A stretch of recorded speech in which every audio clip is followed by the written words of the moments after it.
నమస్కారం. ప్రతిధ్వని కార్యక్రమానికి స్వాగతం. దాదాపు 58 సంవత్సరాల క్రితం రక్తపాతం మధ్య విడిపోయినటువంటి సహోదరులు భారత్ పాకిస్తాన్లు 4 యుద్ధాల తర్వాత ఇప్పుడు జరుగుతున్నటువంటి అప్రకటిత యుద్ధం, తీవ్రవాద సమస్య, వీటి మధ్య శాంతి ప్రక్రియ కూడా కొనసాగుతోంది. రెండు దేశాల మధ్య శాంతి, సుహృద్భావ వాతావరణానికి కావలసినటువంటి చర్యలేమిటి అనేటటువంటి విషయాల మీద ఇవాళ చర్చను చేపట్టాం. ఈ చర్చలో పాల్గొనడానికి 4 ప్రముఖులు భారత్ పాక్ సంబంధాలని క్షుణ్ణంగా అధ్యయనం చేస్తున్నటువంటి వారు మన స్టూడియోలో ఉన్నారు. వారిని పరిచయం చేసుకున్న తర్వాత చర్చను ప్రారంభించుకుందాం. ప్రొఫెసర్ బి రమేష్ బాబు, నమస్కారం. అంతర్జాతీయ సంబంధాల నిపుణులు, అమెరికాలోని జార్జ్ వాషింగ్టన్, పెన్సిల్వేనియా, గ్రీనెల్, ఆస్టిన్లోని టెక్సస్ విశ్వవిద్యాలయాల్లో గతంలో విజిటింగ్ ప్రొఫెసర్గా పనిచేశారు. డాక్టర్ టి హనుమాన్ చౌదరి, నమస్కార్. ప్రజ్ఞాభారతి అధ్యక్షులు, అంతర్జాతీయ పరిణామాలు నిశ్చితంగా అధ్యయనం చేస్తున్నటువంటి నిపుణులు. జనాబ్ అబ్బాదుల్లా, అస్సలాము అలైకుం. జమాయితే ఇస్లామీ హింద్ సలహా మండలి సభ్యులు, Telugu Islamic publications director. Lieutenant general ARK Reddy, నమస్కారం. ఉగ్రవాదులు ప్రాబల్యమున్న కాశ్మీర్, నాగాలాండ్ వంటి కీలక ప్రాంతాల్లో రక్షణ బలగాలకు నాయకత్వం వహించినటువంటి ఉన్నతాధికారి, సైన్యంలో అనేక కీలక బాధ్యతలను నిర్వహించినటువంటి రిటైర్డ్ అధికారి. భారత్ పాకిస్తాన్ సంబంధాల్లో ఇటీవల చోటు చేసుకున్నటువంటి ముఖ్యమైనటువంటి పరిణామాలని ఒకసారి పరిశీలిద్దాం. భారత్ పాకిస్తాన్ల మధ్య మైత్రీలత చిగురిస్తోంది. ఇరు దేశాలు శాంతి కోసం పరితపిస్తున్నాయి. వాఘా సరిహద్దు ఇప్పుడు శాంతికి, స్నేహానికి ప్రతీకగా నిలుస్తుంది. ఎన్డీఏ ప్రభుత్వ హయాంలో లాహోర్ బస్సు దౌత్యం నడిచింది. ఆ తర్వాత పాకిస్తాన్ ఒడిగట్టిన కార్గిల్ కుట్రకు భారత్ గట్టిగా సమాధానం చెప్పింది. శాంతి చర్చలపైనే దృష్టి నిలిపిన వాజ్పేయి 2001లో ఆగ్రా సదస్సుకు ప్రాణం పోశారు. అయితే 2 రోజులు చర్చలు ఆశావహంగానే సాగాయి. తీరా డిక్లరేషన్పై సంతకాలు చేసే సమయానికి ఏకాభిప్రాయం మృగ్యమయ్యింది. అంతటితో పాకిస్తాన్ అధ్యక్షుడు జనరల్ పర్వేజ్ ముషారఫ్ అర్ధాంతరంగా ఇంటికెళ్లిపోయారు. సిమ్లా ఒప్పందం, లాహోర్ డిక్లరేషన్ తమకు ఆమోదయోగ్యం కాదని ముషారఫ్ వెనకడుగు వేశారు. అయితే అనుభవం నేర్పుతున్న పాఠాలు, అగ్రరాజ్యమైన అమెరికా నుంచి వస్తున్న ఒత్తిళ్లతో దౌత్యపరమైన చర్యలకే మొగ్గు చూపారు.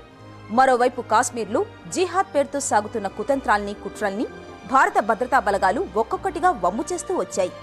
కాశ్మీరీల ఆకాంక్షల పేరిట కాశ్మీర్ను నిత్యాగ్నిగుండం చేయడాన్ని భారత్ ఎప్పటికప్పుడు ఎండగడుతూ వస్తోంది. కాశ్మీర్ వివాద పరిష్కర్తగా చరిత్రలో నిలిచిపోవాలన్న భావనను ముషారఫ్ బయటపెట్టారు. శాంతి స్థాపనకు దశాబ్దాలుగా ప్రయత్నిస్తున్న భారత్ మరోసారి స్నేహహస్తాన్ని అందించింది. ఇరు దేశాలు పరస్పర విశ్వాసం పాదుకొల్పే చర్యలకు నడుం కట్టాయి.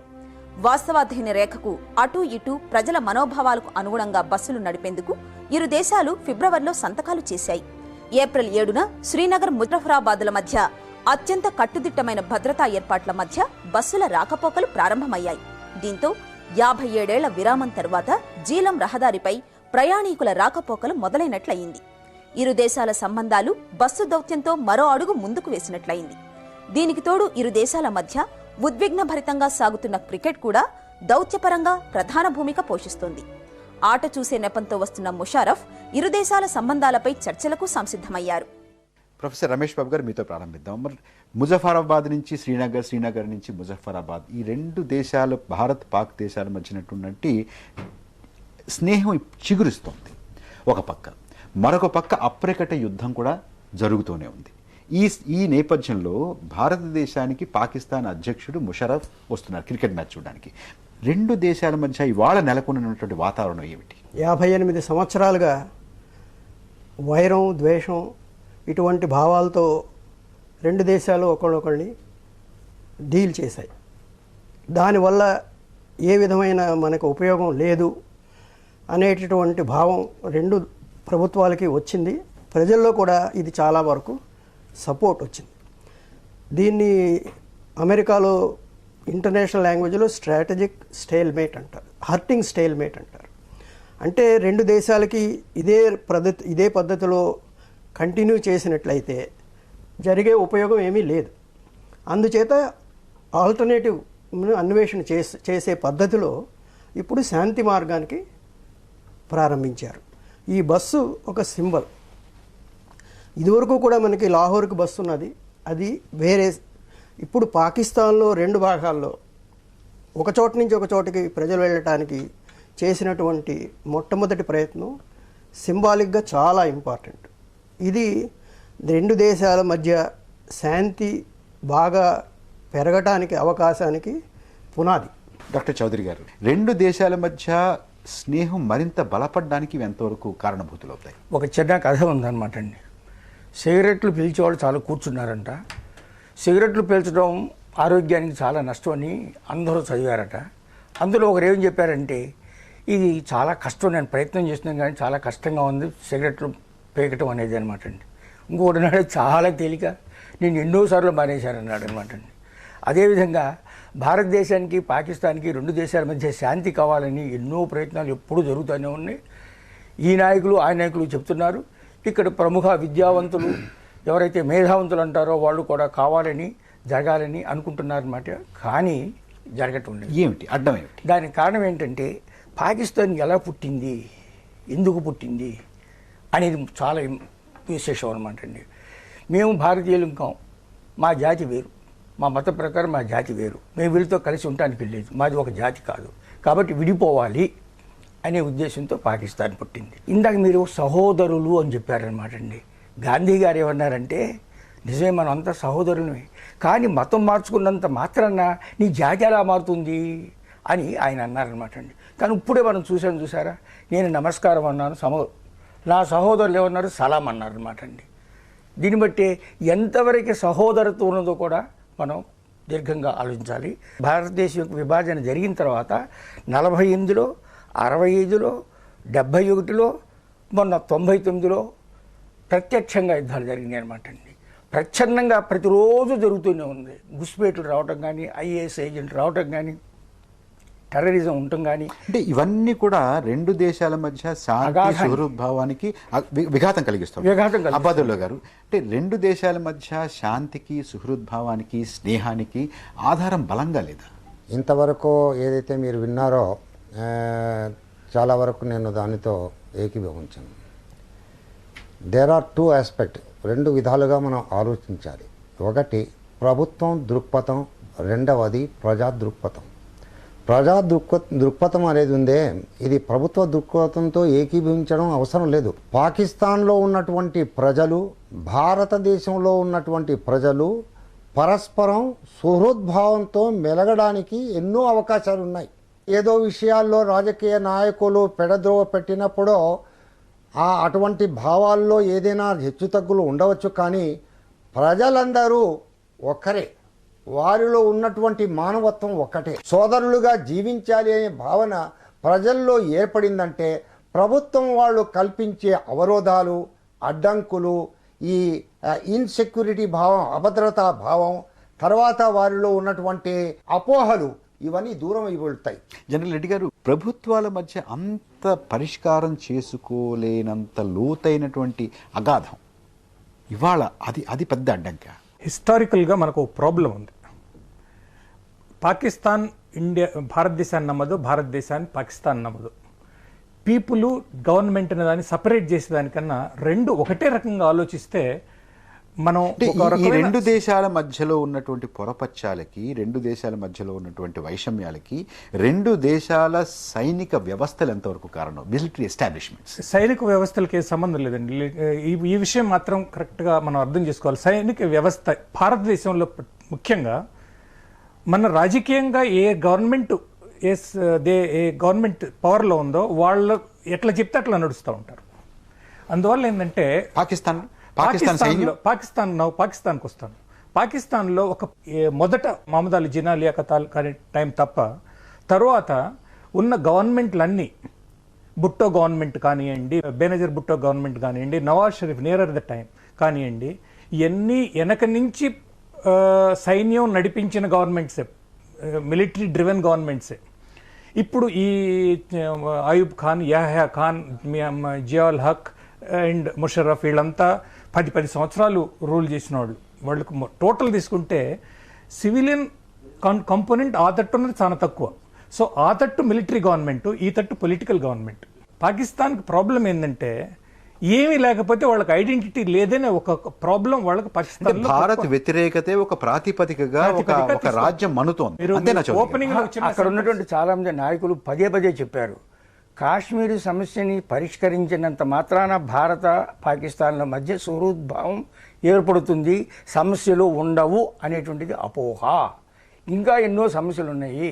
అని ఘంటాపదంగా చెప్పారనమాట. అబ్బాదుల్లా గారు, ప్రభుత్వాలు సైన్యాలు వీరెండిటి మధ్య ఉన్నటువంటి ఈ అగాధం, ఈ పరస్పర అనుమానం, ద్వేషం ఇంత గాఢమైనటువంటిది, ఇది పోదా? సమస్యలు పరిష్కృతం కాకుండా పోవడం అసాధ్యం కాదు. It is not possible. It is possible that you have solutions. ఎప్పుడవుతుంది అది? ప్రజల్లో సౌహృద్భావం ఏర్పడిన తర్వాత, వారిని ప్రేమతో ఆప్యాయతతో మీరు పలకరించిన తర్వాత ప్రతిస్పందన వారి నుండి లభిస్తుంది. ఈ సమస్యకు సవ్యమైనటువంటి ఆ ప్రేమతో పలకరించడం ఎవరు చేయాలి? ఇద్దరు చేస్తున్నారు ఇప్పుడు.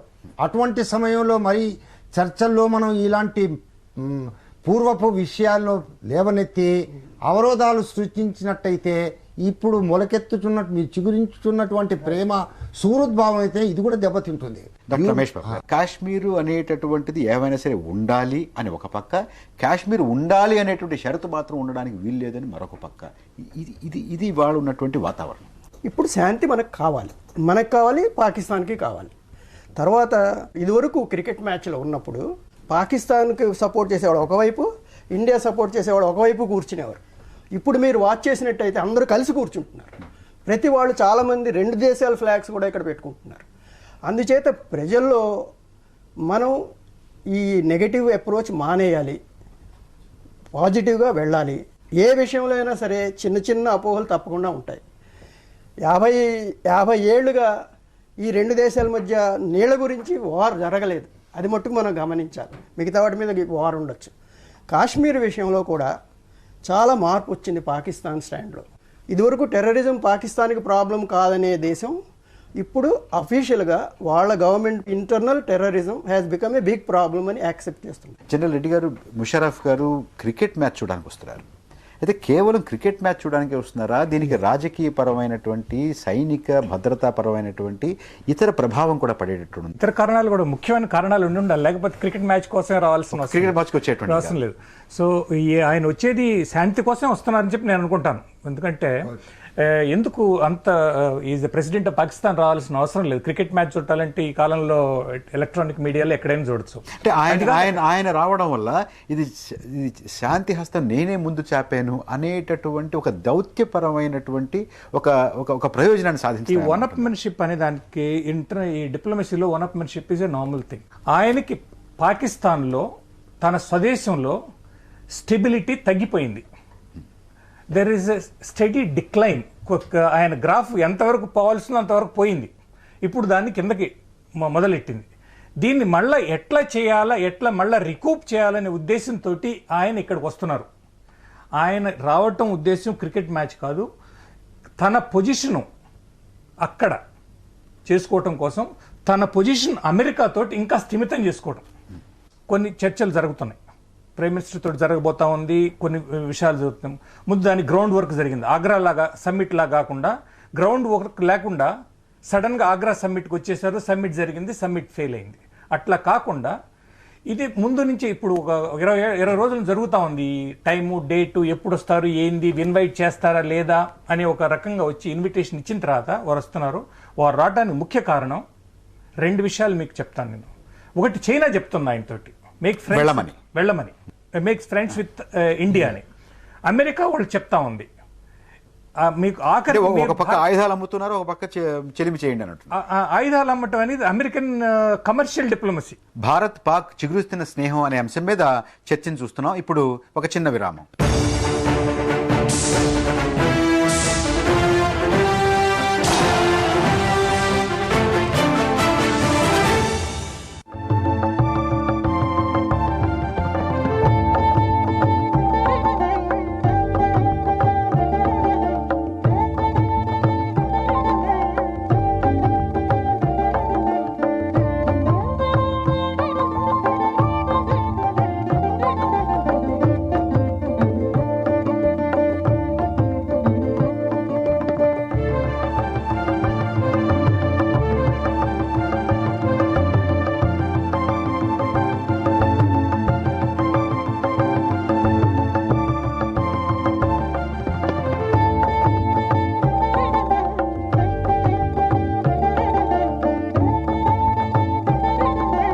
తెలుగు పాదాల వెలుగు పారాణి బాపు ఈ వారం మార్గదర్శి.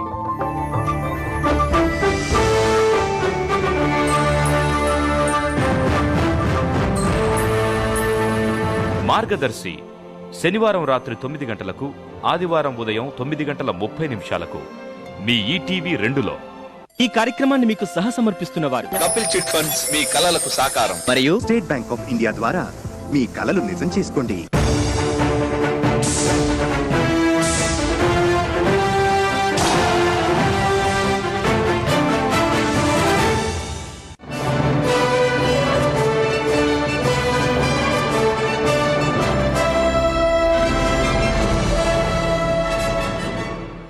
మళ్లీ చర్చలోకి వెళ్లే ముందు భారత్ పాక్ సంబంధాలపై ఇరు దేశాల భావనలను పరిశీలిస్తే పాతకాలపు శత్రుత్వం, పరస్పర సందేహాలు తగ్గుతున్నాయని పాకిస్తాన్ అధ్యక్షుడు జనరల్ పర్వేజ్ ముషారఫ్ ఇటీవల ప్రకటించారు. ఇరు దేశాల ప్రజల మధ్య సంబంధాలు మెరుగవుతున్నాయని, విశ్వాస కల్పన చర్యలు పెరుగుతున్నాయన్న భావన వెలిబుచ్చారు. 4 ఏళ్ల కిందటి పరిస్థితులతో పోల్చితే ద్వైపాక్షిక పరిస్థితుల్లో గణనీయమైన మార్పు చోటు చేసుకుందని, సంబంధాల మెరుగుకు ఆకాశమే హద్దుగా ముందుకు సాగుతామని వెల్లడించారు. ఇరు దేశాలు ఆర్థికంగా బలపడితే ప్రజలకు ఎంతో మేలు చేయవచ్చని, వాణిజ్య సంబంధాలు మెరుగుపడితేనే ఇది సాధ్యమవుతుందని కూడా ముషారఫ్ గుర్తించారు. ఇక మన దేశం విషయానికి వస్తే శాంతి ప్రక్రియ ఊపందుకోవాలని దేశ ప్రధాని మన్మోహన్ అభిలాషిస్తున్నారు. పరస్పరం విశ్వాసం పాదుకొల్పే చర్యలు అవసరమన్నారు. ప్రజల మధ్య సుదృఢ సంబంధాల పునరుద్ధరణ ద్వారా శాంతి, సుహృద్భావాల సాధనే భారత్ అభిమతమని మన్మోహన్ స్పష్టం చేశారు. అభివృద్ధే ఉమ్మడి లక్ష్యంగా పాకిస్తాన్ కలిసి వస్తే కాశ్మీరీల జీవనమే కాదు, ఉపఖండం ముఖచిత్రమే ఊహాతీతంగా మారిపోగలదన్నది భారత్ భావన. చౌదరి గారు, ఇవాళ జరుగుతున్నటువంటి ఈ స్నేహ పాదుకొలపడానికి జరుగుతున్నటువంటి ప్రయత్నాలు ఉన్నాయి, ఏమిటి వీటి భవిష్యత్తు? దీని నా ఉద్దేశం స్నేహం ఉండదన్నమాట అండి. ఎందుకంటే మానవుల యొక్క పుర్రెల్లో యుద్ధాలు పడతాయి, వైషమ్యాలు పడతాయి, యునెస్కో చెప్పింది అనమాట అండి. కాబట్టి శాంతి కాముతో కూడా మనసు మస్తిష్కాల్లో పుట్టాలి. అది ఎంతవరకు అయితే లేకుండా ఉంటుందో వాళ్ళకి కావాల్సినప్పుడు పాత మర్చిపోండి, మళ్ళీ మొదలు పెడదాం. మొదలుపెట్టిన తర్వాత అది మళ్ళీ మర్చిపోయి మరి పార్లమెంట్ మీద దాడికి ఎవరు కాను అంటారండి? అది కూడా పాతదేనా? ఇన్ని జరుగుతుండు కూడా అన్నీ మర్చిపోండి మళ్ళీ మొదలు పెడదాం అంటే జనరల్ ముషరఫ్ భారతదేశం వస్తున్నారు, పర్యటిస్తున్నారు, సందర్శిస్తున్నారు, దానివల్ల ఏమీ ఉపయోగం ఉండదని నేను అనుకుంటాను. కానీ ఆయన రావాల్సిందే, మనం వెళ్ళవలసిందే. దాని ప్రభావం ఏమిటి? ప్రభావం ఏంటంటే ఎంత మంచి జరుగుతుంది, ప్రజలకి పదే తెలుస్తోంది ఎవరు ప్రచ్ఛన్నంగా ఏం చేస్తున్నారో అని.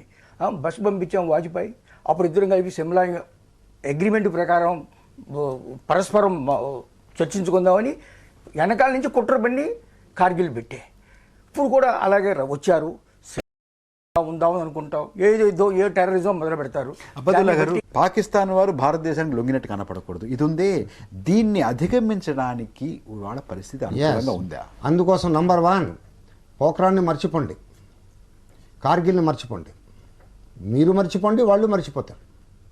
సవ్యంగా మనం ఆలోచన చేసే విధానం, బెంట్ ఆఫ్ మైండ్, మనస్తత్వం, ఆలోచన ధోరణి ఉందే, మానవత్వంపై మరల్చండి దాన్ని.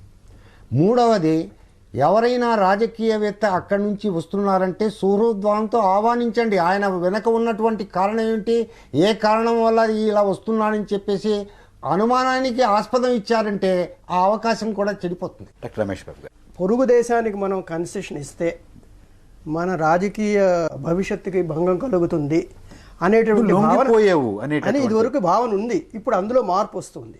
ఎందుకంటే ప్రభుత్వం చెప్పిన నాయకత్వానికి ప్రజలు ఆల్వేస్ రెస్పాండ్ చేస్తారు. ఇప్పుడు ప్రజల్లో మన 2 దేశాలకి సౌద్భావం కావాలి అనేటటువంటి భావన వస్తుంది. దాని చేత ప్రభుత్వం కూడా లీడర్షిప్ తీసుకుని శాంతి వైపుకి వెళ్తే వాళ్ళకు వచ్చే నష్టమేమీ లేదు. ఆ తర్వాత పాకిస్తాన్లో జనరల్ రెడ్డి గారు చెప్పినట్టు ముషరఫ్ యొక్క స్థానంలో తనకే బలహీనత వచ్చినట్టు ఆయనకు అనిపిస్తుంది. ఎందుకంటే టెర్రరిజం అటాక్ ఆయన మీద కూడా జరిగింది. తర్వాత న్యూక్లియర్ ఇష్యూలో అమెరికాతో చాలా భేదం వస్తుంది. ఈ F-16 విమానాలు అమ్ముతామన్న విషయంలో చాలామంది గమనించలేదు.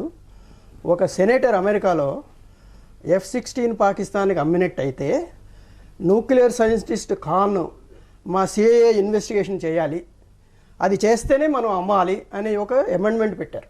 అది పరోక్షంగా ప్రభుత్వం సపోర్ట్ చేస్తుంది. ఎందుకంటే వాళ్ళకి అమెరికాకి టెర్రరిజము, న్యూక్లియర్ టెర్రరిజం మీద చాలా చాలా అపోహలు ఉన్నాయి, చాలా భయభీతులతో ఉన్నారు వాళ్ళు. ఇది కనుక జరిగితే ముషరఫ్కి ఇంకా ప్రాబ్లం వస్తుంది డొమెస్టిక్గా. పొరుగు దేశానికి వైరంతోనే ప్రజల సపోర్ట్ వస్తుందన్న భావం పోయి పొరుగు దేశానికి వెళ్ళి మనం సపోర్ట్ తెచ్చుకుందామా అనేటువంటి భావన ఉందా అని మనం అనుకుంటున్నాం. ఎంతవరకు నిజమో తెలియదు. సాధారణంగా అది ఉండదు. చౌదరి గారు, అక్కడ మీరు ఉన్నటువంటి అనేక దేశాలు తిరిగారు. చాలా మంది చెప్పేది ఏంటంటే పాకిస్తాన్ నుంచి వచ్చినటువంటి వాళ్ళు భారతీయులతో కలిసి చాలా స్నేహంగా ఉంటారు, చాలా సుహృద్భావంగా ఉంటారు. నా మిత్రుడు ఒక లండన్లో ఉంటారు, ఆయన ఇక్కడ పాకిస్తానీ హైదరాబాద్ వచ్చారండి నన్ను కలవడానికి. నేను పాత బస్తీ తీసుకెళ్తే అరే ఈ బిల్కుల్ కరాచీకే చేసేలాగరా, ఏ మకాన్ ఏ దుకాన్ ఏ సబ్ అంటే మొత్తం కరాచీలాగే ఉంది అనేటువంటి ఎంత అంటే అతను సొంత గడ్డ మీద ఉన్నాడా అన్నంత పులకించిపోయినట్టుగా అతను స్పందించాడు. ఆ రకమైనటువంటి భావన ఇరు ప్రజల్లో ఉంది కదా. ఉంది. మొన్న నేను గ్రీస్కి వెళ్ళాను అనమాట అండి. గ్రీస్కి వెళ్ళినప్పుడు నన్ను చూసి నేను ఆయన చూసి మన ఇద్దరు ఏదో రక్త సంబంధం ఉందనుకున్నాను. నువ్వు ఎక్కడి నుంచి వచ్చాను? పాకిస్తాన్ అనమాట అండి. నేను వాట్ వేసుకున్నాను. నేను ఎక్కడికి వెళ్తున్నావు అని అడిగాడు అనమాట అండి. ఏదో రైస్ ఎక్కడ దొరుకుతున్నాను. హే ఎందుకు నేను చేసి ఇస్తానని ప్రతిరోజు రైస్ సబ్జీ చేసి అంత సుహృద్భావం, అంత స్నేహభావం, అంత సోదరత్వం ఇది ఈ రెండు ప్రభుత్వాలు రెండు సైనిక వ్యవస్థల్ని అధిగమించి ముందుకు రాలేవా? స్వయం ప్రతిపత్తి లేదు. సైనిక వ్యవహారం చూడండి, ఎక్కడైతే సైన్యం వెళ్ళి అక్కడ నిలుస్తుందో ఆ ప్రజలకు అక్కడ ప్రొవోక్ చేస్తుంది. అది though he's my friend, I like him very much, he has served 40 years 40 ఏళ్ళు భారత సైన్యంలో పనిచేసి రిటైర్డ్ అయి వచ్చారు. My hats off to his service. అలా కాదు, సైన్యం ఎక్కడ వెళ్ళినా కూడా ఏం చేస్తుంది, అక్కడ ఉన్నటువంటి ప్రజల్లో ఒక విధమైనటువంటి భావన కల్పిస్తుంది. It provokes them. అందువల్ల ఏమవుతుంది, జరిగే పనులు కూడా జరగకుండా పోతాయి. జనరల్ రెడ్డి 3 విషయాలు చెప్తానండి. ఈ బస్ వల్ల మనకి లాభం ఏం వచ్చింది అనే దాంట్లో చాలా రోజుల నుంచి ఈ బస్సుల గురించి మాట్లాడుతూనే ఉన్నారు, మాట్లాడకుండా లేరు. ఇది కొన్ని ఏళ్ళ నుంచి జరుగుతున్న విషయం. ఇది ఈ డాక్యుమెంటేషన్, పాస్పోర్ట్ కావాలన్నా, వీసా కావాలన్నా, ఇట్లాంటివన్నీ చాలా సింప్లిఫై చేసి మంచి సహృదయంతో ముందుకు పోదామని దిశ గివ్ అండ్ టేక్లో మన డాక్యుమెంటేషన్ ప్రాబ్లం కూడా సార్ట్ అవుట్ అయిపోయింది. పాస్పోర్ట్ అవసరం లేదు, identity documents, period of stay, మీ అక్కడుండే బంధువులు ఎవరు, ఇక్కడుండే బంధువులు ఎవరు, ఎవరింటికి వెళ్తున్నారు, ఎంతకాలం ఉంటారు, ఇది చెప్తే చాలు, ఎవరైనా సరే సంతకం పెడితే పోవచ్చు అని చెప్పి చాలా మంచి లెవెల్లో ఇది ఒకటైంది. ఫస్ట్ పాయింట్ సరళం చేశారు. అది ఎక్స్టర్నల్ పాయింట్. ఇంటర్నల్గా ఏమైంది, ఇంకో ఇంపార్టెంట్ విషయం మనకు తెలిసిందంటే మొన్న ఈ బస్సు పోవటం కోసం రాజకీయంగా అందరు కలిసి ముందుకు బస్సు బానిచ్చారంటే టైం షెడ్యూల్ ప్రకారం ఏకాభిప్రాయంతో కూడా చాలా ముఖ్యమైన విషయం. ఇంకో 3వ పాయింట్ నేను చెప్పదలుచుకుందంటే షిమ్లా అగ్రిమెంట్. ఎందుకు షిమ్లా అగ్రిమెంట్ ఏంది? బయోలేటరల్ గా మనం ప్రాబ్లమ్ సార్ట్ అవుట్ చేసుకుందాము, శాంతిగా సార్ట్ అవుట్ చేసుకున్నాము. అందుకని షిమ్లా అగ్రిమెంట్ ఎప్పుడైనా రెలవెంటే. మళ్ళా మొదలు పెట్టాలనేది అంతర్జాతీయ వేదికల మీదకి మన ఇద్దరి మధ్య తగులు తీసుకెళ్లకూడదు, చాలా పెద్ద మంచి నిబంధన. ఇంకోటి మంచి Shimla agreement all time true. సైన్యం గురించి చెప్తున్నాను. సైన్యం ఎక్కడికి పోయినా సరే శాంతిని తీసుకొస్తుంది, శాంతి కోసం ఫౌండేషన్ వేస్తుంది. అశాంతి ఉన్న చోటనే సైన్యాన్ని పంపిస్తారు. సైన్యం పోయి అశాంతి చేస్తున్నది అన్ఫైర్ కామెంట్. భారతదేశంలో 44 పార్టీలు ఉన్నాయి పార్లమెంట్లో. ఏ ఒక్క పార్టీ అయినా ఈ శాంతి కాముకుతోని కానీ ముషర్రఫ్ గారు భారతదేశం రావడానికి కానీ వ్యతిరేకించినాయా? ఎవరు వ్యతిరేకించాలి. ఇన్నిసార్లు మనకు భంగం జరిగినప్పటికీ కూడా ఇంకా చేద్దాం, అది మన సంస్కృతి. కానీ మాటికి దీనికి ఉల్లంఘన జరుగుతుంది. అయినప్పటికీ కూడా మనం శాంతి కాముకతో రండి చేద్దాం, కానీ వీఆర్ ప్రిపేర్ ఫర్, అది ఇంపార్టెంట్. ఎందుకంటే రమేష్ బాబు గారు, ఇరు దేశాల ప్రజలు, ఇరు దేశాల ప్రభుత్వాలు చేయాల్సినటువంటి పనులు ఏమిటి? ట్రేడ్ ఇంకా ఇంప్రూవ్ చేయాలి, కమర్షియల్ రిలేషన్స్ ఇంప్రూవ్ చేయాలి, కల్చరల్ రిలేషన్స్ ఇంప్రూవ్ చేయాలి. మెల్లిగా ప్రజల్లో ఉచ్చోటి సహృద్భావం ఎంత పెద్దదిగా చేయాలంటే ప్రభుత్వాలు దీనికి లోబడి పని చేయడానికి ఫోర్స్ చేయాలి. అది ముఖ్యమండి. ఇప్పుడు టైవన్కి చైనాకి ఎంతో శత్రుత్వం ఉందన్నమాట అండి. కానీ ఈనాడు టైవన్ మెయిన్ల్యాండ్ చైనాలో ఎన్ని వ్యాపార సంస్థలను స్థాపించిందో, ఎంతమంది వర్కర్స్ని పంపుతుందో. ఇప్పుడు యుద్ధం చేసుకుందాం ఉన్నప్పటికీ కూడా ఈ వాణిజ్య సంస్థలు ఏంటంటే నోరు మొయ్యి, యుద్ధం చేయడానికి వీల్లేదు. అదేవిధంగా ఇండియాకి పాకిస్తాన్ కనుక ఈ వాణిజ్య సంబంధాలు పెరగాలి, 1. 2, అమెరికాను యుఎస్ఎస్ఆర్ బద్ధశత్రువులు కదా. అదేవిధంగా ఇజ్రాయెల్ పాలస్తీనా బద్ధశత్రువులు కదా. మరి అంత బద్ధశత్రువులు అయినప్పటికీ అమెరికా యుఎస్ఎస్ఆర్ యుద్ధానికి వెళ్లకుండా ఎందుకున్నాయి?